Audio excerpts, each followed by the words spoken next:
Hey everybody!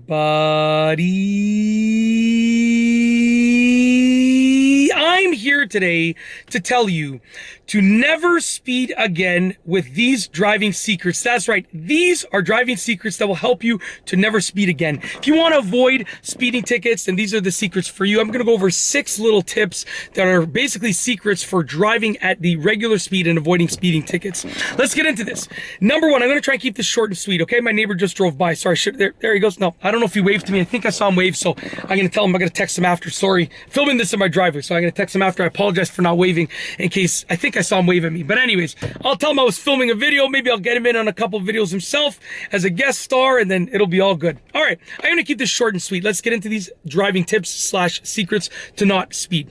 Number 1, glance at your speed regularly. Glance at your speedometer regularly. Now, there's no set interval for like the best times to glance at your speedometer, but I would say every like 10 to 15 seconds to 30 seconds. Like I wouldn't go more than about 30 seconds without looking down. And the thing is, it's got to become a habit. I'm not timing it and looking down at my speedometer. It's just a natural thing. You know, if you're going with the flow of traffic, like if you know you're driving around the speed limit and you're going with the flow of traffic, then there's not really a need to glance down often.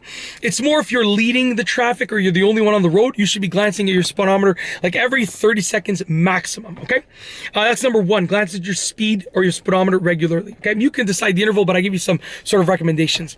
Tip or secret number 2, look out for speed limit signs. Now, you're probably gonna have speed limit signs every so many feet or meters or whatever, wherever you live. And also there's probably gonna be like set speeds. Like where I live, there's certain speeds for the highways that if the speed is not posted, you know the highway speed limit is gonna be such and such. If you're on a main road and the speed is not posted, you know that the speed limit is gonna be such and such. But look out for the speed limit signs. They're gonna obviously help you make sure you don't speed. If you need to know what the limit is to make sure you're not speeding, okay? Tip number 3, look for speed limit changes. This is a key factor here. Honestly, a lot of the people that I've seen or heard about get speeding tickets or heard from that have gotten speeding tickets have gotten those tickets where the police officer is standing with a radar after a speed limit change. So let's say it's a 60-kilometer-an-hour zone and then it goes to 50, and then the police officers after that change, they usually stand decently after that change. But if you don't notice the speed limit change, then you're still going to be going potentially the higher speed, and that will cause you to get a speeding ticket or to be speeding. Okay, so look for speed limit changes. That's a key factor. And luckily, a lot of new cars, like my Honda Odyssey is a 2022 Honda Odyssey. The van that we have, my wife and I, we have 4 young kids. So we have this CRV, which we're going to replace soon because there's not enough seats for everybody. And we have a van, which we used to drive the whole family around. But we're going to replace this with like a 7-seater very soon. Anyways, the van reads out the speed sign. So like it will show me the speed sign on there. So if there's a speed limit change and it detects it, which so far it's been fantastic at detecting them, it'll tell me down there, and I'll see that the speed sign has changed from a 60 to a 50, let's say. Okay, so look for speed limit changes. Key factor there. I'm going to speed the rest of this up because I'm taking too long. I apologize. I was trying to keep it short and sweet. Secret number 4. So number 3, once again, was to look for speed limit changes. If the speed limit changes from, one speed to a lower speed, make sure you decrease your speed as well to accommodate that change in a speed limit, okay? Number 4, don't try to outflow the traffic. If you're driving with the flow of traffic, honestly, if there's a decent amount of traffic, driving faster and passing cars is only going to save you like 30 seconds on your trip. It's not worth it. Don't try and outflow the traffic. I'll tell you why. Let's say you're going 50 with the flow of traffic, 50 kilometers an hour, because I live in Canada, so I'm talking about kilometers here. And then you speed up and you go 80. And let's say the speed limit is 50. You're going 50 with the flow of traffic, and you speed up and you go 80 to pass a car. Guess what? The police officer might be there to give you a speeding ticket for when you pass the cars and you're going 80.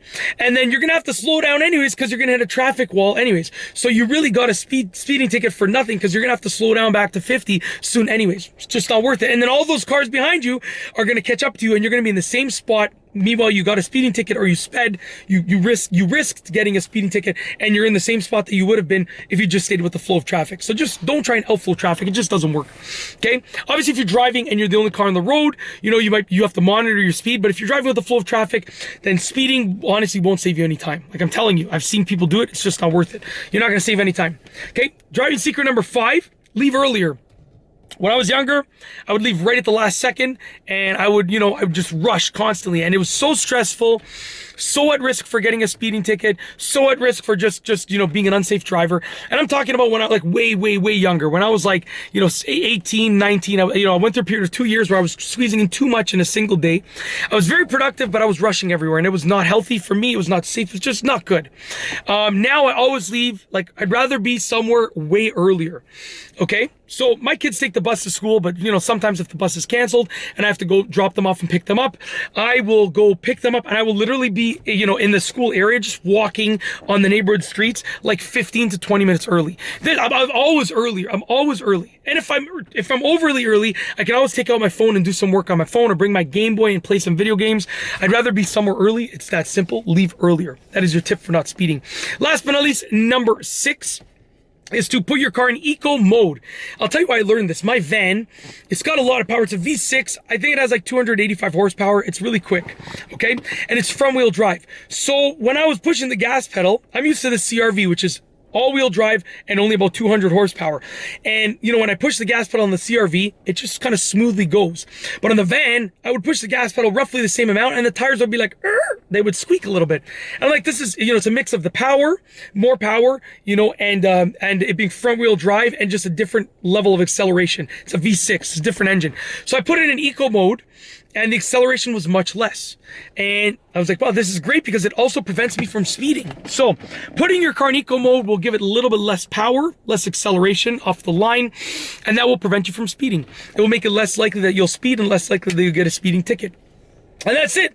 Those are some simple driving secrets and tips to never speed again. 6 of them. If you like this video tutorial, please be sure to give it a thumbs up. Let me know what you think down below as a comment. And of course, be sure to subscribe for more great videos just like this one. And please be sure to remember not to speed. And that's all I have for you today. Thanks for watching.